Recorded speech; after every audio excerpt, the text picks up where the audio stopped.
আসসালামু আলাইকুম রহমতুল্লাহ। আজকে আমি আপনাদেরকে দেখাবো কিভাবে স্পঞ্জ মাফিন তৈরি করতে হয়। ১ কাপের থেকে কম ১/২ কাপ ময়দা এবং তার সমপরিমাণ নিয়ে নিবো আমি কাস্টার্ড সুগার, একদম পিওর সুগারটি। দেখুন কাস্টার্ড সুগার একদম মেখি এবং এটি খুবই সহজ একটা রেসিপি। আপনারা অবশ্যই পছন্দ করবেন আর ভালোবাসবেন। স্পঞ্জ। এটা হচ্ছে বেকিং পাউডার ১ টেবিল চা চামচ এবং ৬টা লার্জ অথবা মিডিয়াম ডিম, যেটা আপনার হাতের কাছে থাকে ৬টা ডিম দিতে হবে। এর আগে ড্রাই উপকরণগুলো আমি একটু মিক্স করে নিব এবং কাস্টার্ড সুগারটা দেওয়া হচ্ছে যাতে আপনার জলদি গলে যায়, মিক্স হয়ে যায় মিক্সারের সাথে। আমি ৬টা ডিম সবগুলা একে, একে ইন করে দিচ্ছি। ৬টা ডিম ইন করা শেষ হলে আমি হ্যান্ড ব্লেন্ডারের মাধ্যমে এটা মিক্সারটা মিক্স করে নিব। আর আমি এই কাজগুলা করার মাঝখান দিয়ে আরেকটা কাজ করে এসেছি। আমার ওভেনটা আমি প্রিহিটে দিছি। এটা ১৬০ এ থাকলে হয়।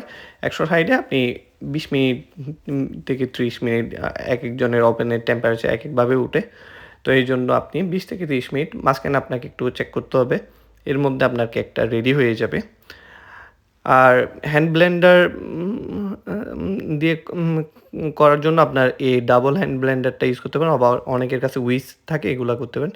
আগে আস্তে করে মিক্স করে নিলাম এবং স্লোতে ছাড়বো আমি। কারণ স্লোলি ১ম এ ময়দাটা কভার করে নিব। চারদিকের ময়দাটা যাতে ডোর সাথে চলে আসে। ডিম, ময়দা সব যাতে একসাথে হয়ে যায়। এখন তারপরে আমি স্পিডটা ধীরে, ধীরে বাড়াবো। মিক্সচারটা যখন একবার সবগুলো একসাথে হয়ে যাবে, তারপর আপনি ফোমের দিকে খেয়াল দিতে পারবেন। আমার এখনও ময়দা থেকে গেছে, তাই আমি বাটিটা একটু ঘুরিয়ে, ঘুরিয়ে জিনিসটা মিক্স করে নেওয়ার চেষ্টা করতেছি। আর মনে রাখতে হবে আপনার কাপকেকের জন্য বিভিন্ন ধরনের রেসিপি আছে। এটা খুবই সিম্পল। যারা পারেন না ওদের জন্য আমি বাটার এড করে নিয়ে নিচ্ছি এর মাঝখানে। এটা আপনি চাইলে ঘিও এড করতে পারেন। মেল্টেড বাটার বা মেল্টেড ঘি, আর না থাকলে এতে অয়েলও দিতে পারেন অল্প করে। Normal vegetable oil. এটাতে আপনার ডোটা স্মুথ হয়, আপনার কেকটা নাইস অ্যান্ড ফ্লফি হয়। আপনার মূলের সাথে লেগে থাকে না, সুন্দর করে ছেড়ে দেয়, ভালো লাগবে। আমার ডো রেডি। এখন আমি রেডি করে ফেললাম আমার ট্রেটা। সবগুলা মাফিনের জন্য একদম কাপগুলো বসিয়ে দিয়েছি। জাস্ট সিম্পল কাজ, খুবই সহজ।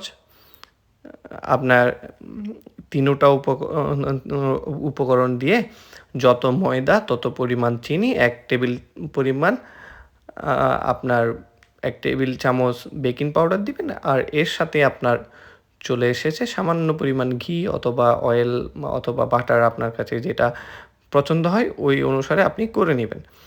তারপরে আপনার ৬টা লার্জ ডিম দিবেন।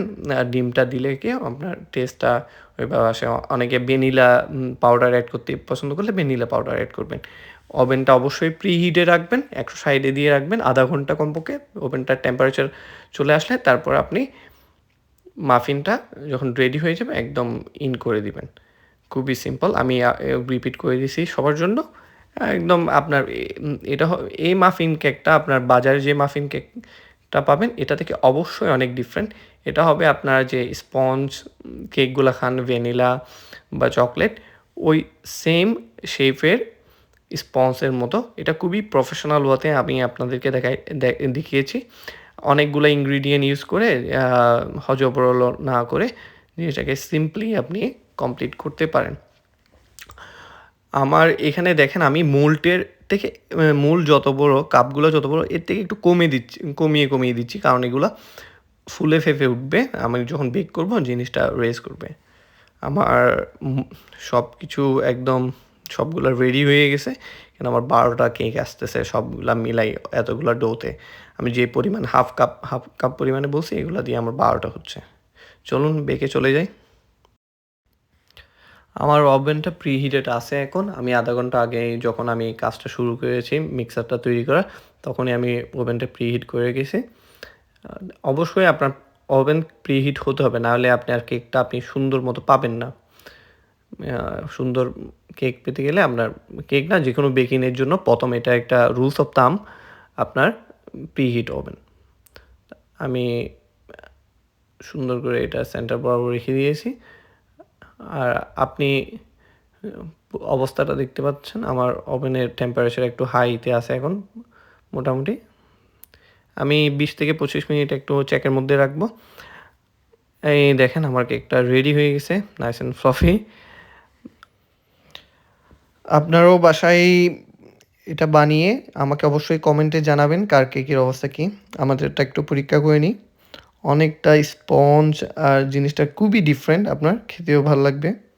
বানাবেন অবশ্যই। ধন্যবাদ।